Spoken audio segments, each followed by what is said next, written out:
todavía no sale. Dios me lo bendiga, mi amado hermano. Dios me lo bendiga a usted y toda su familia. Dándole gracias al Señor. Tenemos que darle gracias por este día, como dice su palabra. Dándole gracias al Dios Padre de nuestro Señor Jesucristo. Dándole gracias al Señor Todopoderoso. Así es. Démosle gracias al Señor. Gracias, Señor, por este día. Gracias por las maravillas que nos da, Señor. Gracias, Señor, por estas vistas que nos da para ver las maravillas que tienes preparada la naturaleza, Señor. Gracias, Señor. Bendito eres, grande, maravilloso, Señor. Gracias, Señor, que también nos provee, Señor, en el alimento en la mesa, Señor. También nos provee también el alimento espiritual también, Señor. Gracias, Señor mío. Bendito sea tu nombre y grande, maravilloso, Señor. Dios, eres tan bueno con nosotros, aún nosotros fallándote, aún nosotros siendo pecadores. Como dice tu palabra, no hay ni uno que busque de Dios. Y así es. Papito lindo, no buscamos a ti, no somos temerosos de ti, pero pones temor, Señor, temblor en nuestras vidas, Señor, para seguir buscando tu rostro, Señor. Gracias, papito lindo, gracias, Señor mío.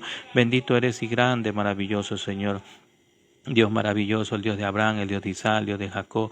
Te pedimos el yo soy, como tú dices tu palabra, Señor. Gracias, papá, gracias, papito lindo, Señor mío. Leemos la palabra de Dios en el nombre del Padre, del Hijo y el Espíritu Santo. Que el Espíritu haga lo que tenga que hacer en nuestras vidas. Un cambio para nuestras vidas, Señor. Gracias, Señor. Que nos ayudes también, Señor, poner freno a nuestras bocas, a nuestros labios, Señor. Ponerle freno a esta lengua, Señor, para que no botar palabras que no ayudan, Señor. Botar palabras más bien edificantes de tu nombre, Señor. Gracias, papito lindo. Gracias, Señor mío. Bendito y grande, maravilloso, Señor. Nos vamos a los libros de Santiago. En los libros de Santiago, capítulo 1, versos 14 y 15, leemos lo que nos dice, lo que nos habla nuestro Padre Celestial.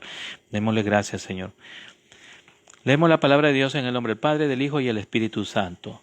Dice, en Santiago capítulo 1, verso 14, sino que cada uno es tentado cuanto su propia concupiscencia es atraído y seducido. Entonces la concupiscencia, después que ha concebido, da a luz el pecado, y el pecado, siendo consumado, da a luz la muerte. Claramente entendemos también que la concupiscencia es significado bíblico también. Concupiscencia significa que aquellas peticiones que tiene un deseo elevado por el determinado objetivo de una palabra que está íntimamente relacionado con codicia. La concupiscencia está condenado por Dios.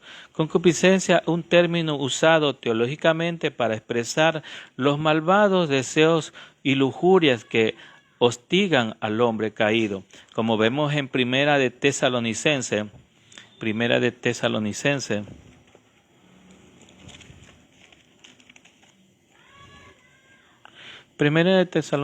capítulo 4, verso 5, nos habla nuestro Padre Celestial.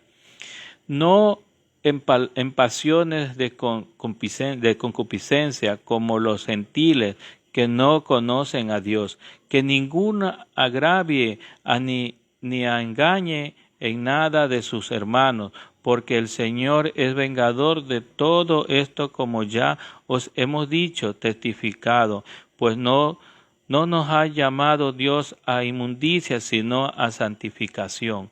Bendito y grande, maravilloso el Señor. Claramente también vemos en Primera de Juan, capítulo 2, verso 16, nos dice, porque todo lo que hay en el mundo, los deseos de la carne, los deseos de los ojos y la vanagloria de la vida, no proviene del Padre, sino del mundo. Y el mundo pasa y su deseo, pero el que hace la voluntad de Dios permanece para siempre. Bendito y grande, maravilloso el Señor. También vemos lo que nos dice en los libros de Judas. En los libros de Judas, verso 18. En los libros de Judas, verso 18. Los que os decían en el postrero tiempo, habrán burladores que andarán según sus malvados deseos. Bendito y grande, maravilloso el Señor.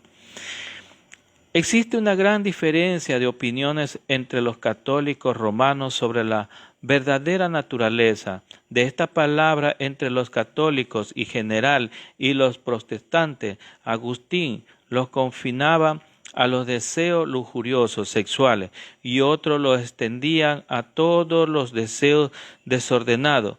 De allí la falta de acuerdo. Aquino lo veía como pecado, pero en general los católicos romanos no consideran la concupiscencia en sí mismo como pecado. El Concilio de Trento se expidió en el término negativo y no tomó posición sobre el tema. Se lo pensaba como algo que no hace pecar al hombre. Fue creado con ellos y el dominio y el don agradando de justicia originales que la mantuvo el control hasta que el hombre cayó. Es contrarrestado el bautismo y medio de gran garantía infuso.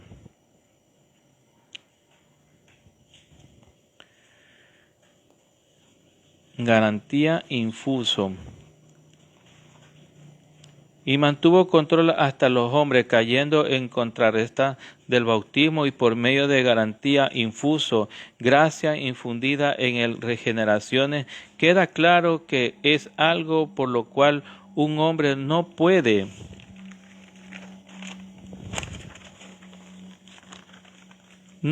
ser considerado responsable si se lo mira de esta manera.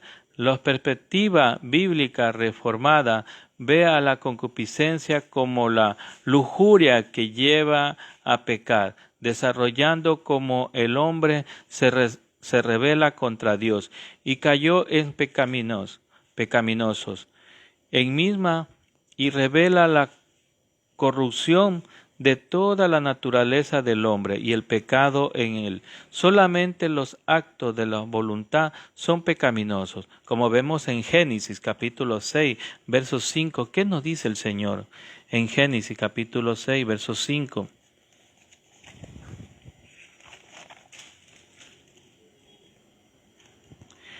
Y vio Jehová que las maldades de los hombres eran mucho en la tierra, y que todo designio de los pensamientos del corazón de ellos eran continuos, solamente el mal.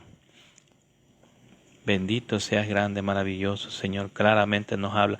También vemos en San Mateo.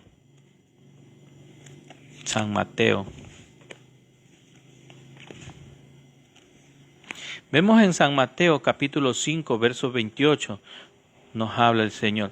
Pero yo os digo que cualquiera que mire a una mujer para codiciarla, ya adulteró con ella en su corazón. Vea lo que nos dice el verso 28. Pero yo os digo que cualquiera que mire a una mujer para codiciarla, ya adulteró con ella en el corazón. Bendito y grande, maravilloso Señor. Vemos lo que nos habla en Romanos también. Veamos lo que nos dicen en Romanos, en los libros de Romanos, capítulo 7. ¿Qué nos habla el Señor? ¿Qué nos dice? ¿Acaso ignoráis, hermano, pues habló como los que conocen la ley? Aquí está hablando Pablo. Pablo está hablando aquí a nuestras vidas. Pablo está hablando.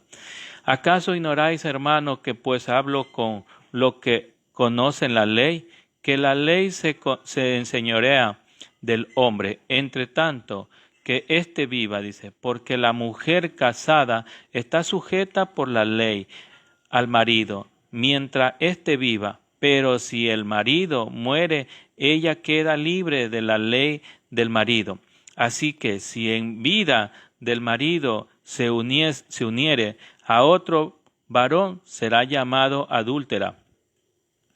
Pero si su marido muriere, es libre de esa ley, de tal manera que si se uniera a otro marido, no será adúltera. Así también vosotros, hermanos míos, habéis muerto a la ley mediante el cuerpo de Cristo, para que seas de otro, del que resucitó de los muertos, al fin de que llevamos fruto para Dios, porque mientras estábamos en la carne, las pasiones pecaminosas que eran por la ley abraban en nuestros miembros, llevando fruto para muerte.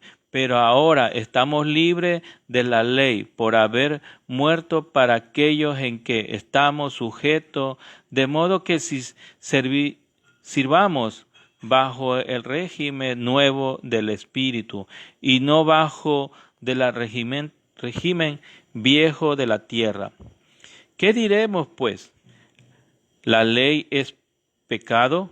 En ninguna manera, pero yo no conocí el pecado sino por la ley. ¿Por qué?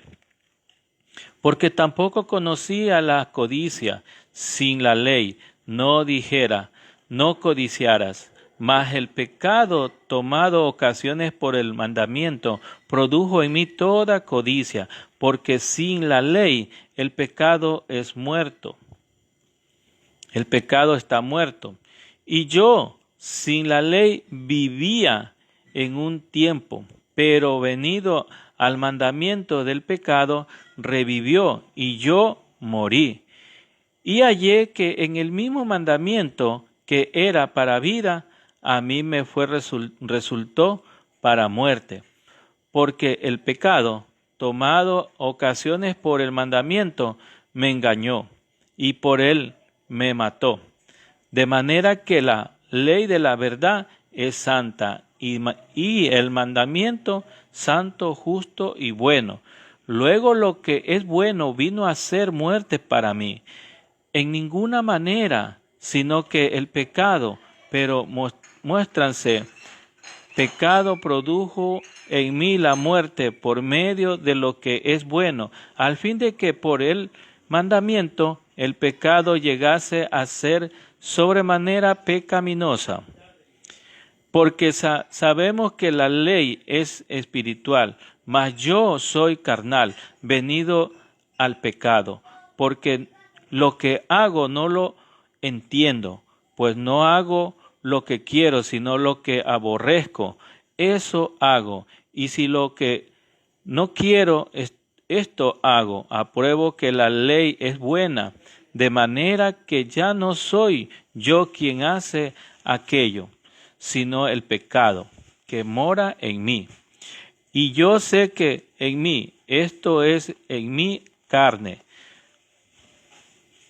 no mora el bien, porque el querer el bien está en mí, pero no el hacerlo, porque no hago el bien que yo quiero, sino el mal que no quiero. Eso hago. Y si hago lo que no quiero, ya no lo hago yo, sino el pecado que mora en mí. Así que, queriendo yo hacer el bien, hallo esta ley, que el mal está en mí, porque según el hombre interior me deleito de la ley de Dios, pero veo otra ley en mi miembro que se rebelan contra la ley de mi mente y me lleva cautivo a la ley del pecado que está en mi miembro. Miserable de mí, ¿quién me librará de este cuerpo de muerte? Gracias doy a Dios por Jesucristo, Señor nuestro. Así que yo mismo con la mente sirvo a la ley de Dios, mas con la carne a la ley del pecado. ¿Qué nos dice en Romanos? Romanos nos aclara de nuestra vida. Ahora pues, a ninguna condenación hay para los que están en Cristo Jesús, los que no andan conforme a la carne, sino conforme al Espíritu. Porque la ley del Espíritu de vida en Cristo Jesús me ha librado de la ley del pecado y de la muerte. Porque lo que era imposible para la ley, por cuanto era débil por la carne, Dios, envió a su Hijo en semejanza de carne de pecado, y a causa del pecado condenó al pecado en la carne, para que la justicia de la ley se cumpliese en nosotros, que no andamos conforme a la carne, sino conforme al Espíritu, porque los que son de la carne piensan en las cosas de la carne, pero los que son del Espíritu en las cosas del Espíritu. Porque el ocuparse de la carne es muerte, pero ocuparse del Espíritu es vida y paz, por lo cuales los designios de la carne son enemistades contra Dios, porque no se sujetan a la ley de Dios, ni tampoco pueden. Y los que viven según la carne no pueden agradar a Dios. Mas vosotros no vivís según la carne, sino según el Espíritu, si es que el Espíritu de Dios mora en vosotros. Y si alguno no tiene el Espíritu de Cristo, no es de él. Pero si Cristo está en vosotros, el cuerpo en verdad está muerto a causa del pecado, mas el Espíritu vive a causa de la justicia. Y si el Espíritu de aquel que levantó de los muertos a Jesús mora en vosotros, el que levantó de los muertos a Cristo Jesús vivificará también vuestros cuerpos mortales por su Espíritu que mora en vosotros. Así que, hermanos, deudores no somos a la carne, para que vivamos conforme a la carne. Porque si vivimos conforme a la carne, moriréis. Mas si por el Espíritu hacéis morir las obras de la carne, viviréis. Porque todos los que son guiados por el Espíritu de Dios, estos son los hijos de Dios. Bendito y grande, maravilloso. Como los que hacen pecar pueden ser conquistados únicamente y reconocer que la naturaleza caída en nosotros es juzgada, como vemos en Romanos capítulo 8, verso 3, porque lo que era imposible para la ley, por cuanto era débil por la carne, Dios envió a su Hijo en semejanza de carne y de pecado, a causa del pecado condenó el pecado en la carne. Claramente vemos lo que nos habla el Señor, nos dice ahí el Señor, nos está hablando el Señor. Entendamos también porque de tal manera amó Dios al mundo que ha dado a su Hijo unigénito, para que todo aquel que en Él crea no se pierda, mas tenga vida eterna. Vemos también lo que nos habla en Romanos, que debemos caminar por el Espíritu y el permitirle que mantenga la ley de Dios en nosotros. Como vemos Romanos capítulo 8, verso 4 nos dice, para que la justicia de la ley se cumpliese en nosotros, que no andamos conforme a la carne, sino conforme al Espíritu. Debemos caminar por el Espíritu y permitir que mantenga la ley de Dios en nosotros, los cuales es la vida llena de Espíritu. Bendito y grande, maravilloso el Señor.